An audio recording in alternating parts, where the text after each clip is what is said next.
The objective of Physics Lab Report 4 is to observe the behavior of a spring mass system which is given an excitation in such a way that it moves in both x and y directions simultaneously, having a two-dimensional motion, and build a computational model to predict this behavior. The setup for this video analysis is very much familiar to all of us, so I'm not going to spend much time explaining it. I have set origin at the fixed point of the spring, and x-axis positive is towards right and y-axis positive is upwards. So let's now run this excitation animation, and we see the x direction plot here follows a sinusoidal curve, and the initial conditions of the system are given in which we are going to use in building our computational model. And if we look at the y direction displacement versus time data, again it follows a sinusoidal curve. We are going to use this data to find out the time period of the system. So let's now have a look at the inputs from this video analysis, where mass is 0.4 kg and initial position we have just observed. And let's now calculate the time period in y direction. We have a look at this displacement versus time data, and from 5 oscillations calculating an average time period of 1.52 seconds, and through this time period we can calculate the stiffness of the spring, which is 6.87 Newton per mm, and the initial length of the spring to be 0.126 mm.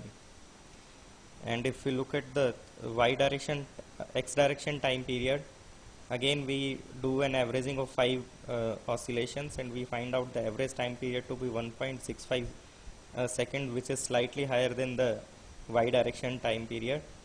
And we can do a prediction of x direction motion using a pendulum analogy also, where the time period depends on the length of the pendulum. And if we take then average length of the spring, it gives us an very close approximation of the time period in x direction. Let's now build our computational model using the inputs in terms of ball mass, initial position, and reading out the xy coordinates of that data, defining delta t to be 1/200, gravitational constant, spring, and initial length. And we set up here equation for the kinetic, gravitational, and spring energies. The total time period is 9.12 seconds. We start building here the force, gravitational force, which is defined here, and the spring force is defined like that.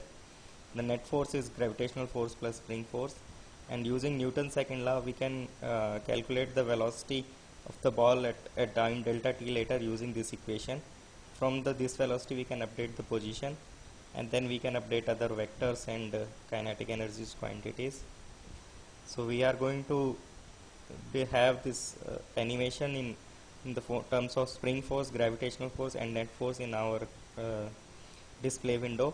And I have used an arrow scale 10 times larger for the net force to have a better visualization. Let's now run this model.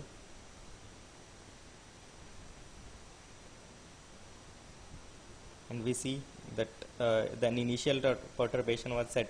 The green color represents the net force into the system, and this is how it is oscillating. And if we look at the red color here represents the observational data, and blue color represents the computational model, and we see that they both match to a fair degree with each other.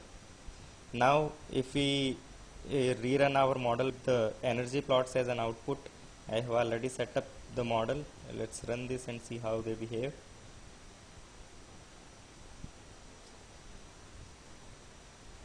We see that the motion remains same. The red color ball follows the blue color one, and here we see the energy plots.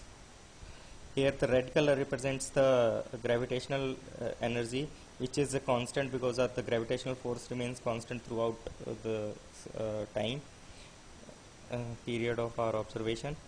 And the blue color here represents the kinetic energy. You see this also has more or less a similar profile. However, if you see the time period of the kinetic energy is slightly bigger than the gravitational energy time period. And if we see the time period of spring force, which is varying drastically, and it is having its time period matching with the gravitational force. This is mainly because if the both gravitational energy and the spring energies are dominated by the y directional forces, while if we see in our analysis, the kinetic energy is mainly dominated by the x direction component velocity rather than y. So that is why, and we have seen in our earlier thing that the time period of x direction is slightly longer than the time period of y, and this is why we see this variation between the two time periods and such a fascinating energy curves.